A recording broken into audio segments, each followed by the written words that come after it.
Here's a neat detail that we did in this kitchen, and I have to give it to everyone who put it together. They did an excellent job. So here it is. The idea, first of all, in modern design is we don't have as much overhang on our kitchen counters. So what I mean by that is normally when you have a countertop cut, it overhangs about an inch over the cabinets. So in this case, we are totally flush with the surface, which gives us this clean look.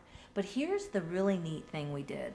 We actually did what is called a waterfall counter. Waterfall means that the countertop actually returns down, moves down. But instead of going right to the floor, we actually embedded the original material that the cabinets are made out of underneath it. So we get this really neat stop on the line. So this is really more durable in the end. So if our floor moves at all or our cabinets move at all, it doesn't break our joint up here. And that can be a challenge when you have a great waterfall counter. It looks beautiful, but sometimes it doesn't maintain beautifully. So I love this tip. This came from one of our builders, and I think it's such a good idea.